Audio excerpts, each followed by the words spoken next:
Okay, so this is my favorite thing to do in food and culinary for as long as I've been training in chefs, and that is sharpening knives. And I am very excited to show you how to sharpen your knife. There's a few reasons why I love it. As much as I try meditation and try to be good at it, nothing feels as zen as just rubbing a piece of metal against stone. It just kind of feels like it takes back to what we've been doing for a long, long time. And what I've always loved about cooking food and being a chef is that there's no doubt that you need it. There's no doubt that it makes a difference. And doing it with a sharp knife makes it all the better. The other reason that you want a sharp knife is the sharper your knife, the less you cry, is what they say. The reason being is that when your knife is dull, you have to really push through to get through things like butternut squash or potatoes or steak or whatever. And when you push really hard, that's when you're gonna slip and you can cut yourself. And the cuts that you get from that are pretty gnarly, from a dull knife are pretty gnarly. A sharp knife, less pressure, slides through easily, it's gonna be very safe. Much so, it's counterintuitive, but a sharp knife is much safer than a dull knife. So without further ado, let's get into sharpening the knife. So I've got this whetstone. Now there's two types of stones you can do. You can do a tri-stone, which uses oil, or you can use a whetstone. I prefer a whetstone. You just soak it in water. They're really inexpensive. You can get it on Amazon just like everything else. You'll see these numbers on the side. See if I can focus on that. There we go. So it's 6,000 and 1,000. The 6,000 is gonna be the really fine, refining one. The 1,000 is gonna be a little grittier. So we're gonna put it in to the holder. I have kind of a dirty towel that I don't really use very much, that's wet, that's underneath to really hold it in place, okay? Now, you have to find the edge, the bevel of your knife, where the edge is. You don't wanna go too straight, you don't wanna go too flat. So you gotta find that nice edge, and you'll find it the more that you do this.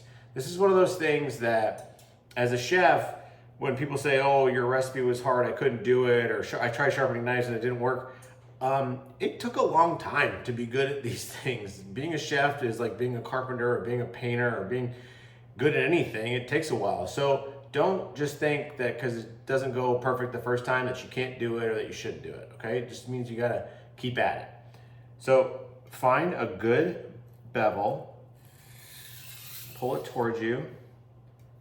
I like to do 3 or 4 strokes on one side where I'm pulling it towards me.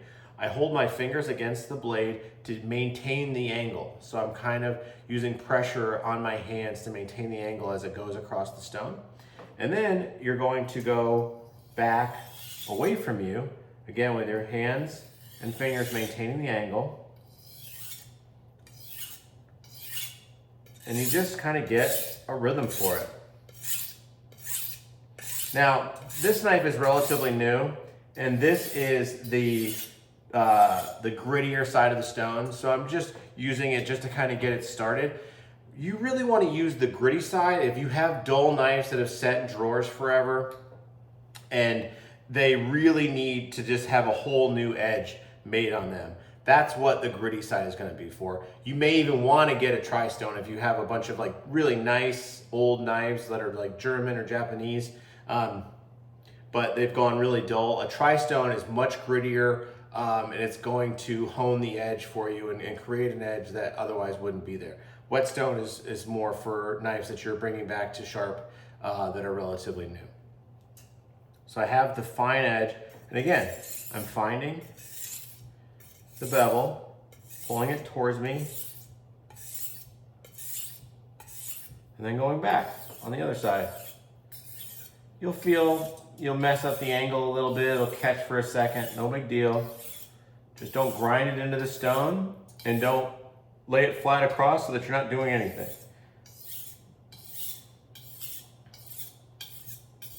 And then you can kind of hone it with a little circular motion along the stone.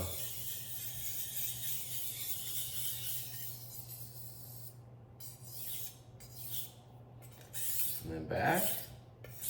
This is all about feel, connecting with your tool, feeling it, feeling what works.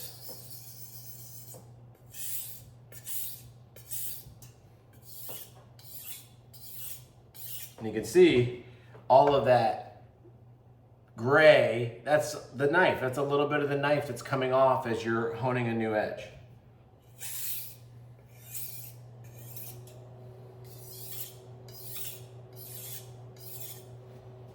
And then give it a little wipe. If you have a steel, you can hone it on the steel. I honestly find that's not even necessary if you do a good job with the knife. And then you take any piece of paper and do the classic Ginsu knife commercial and make sure that it's sharp. There you go.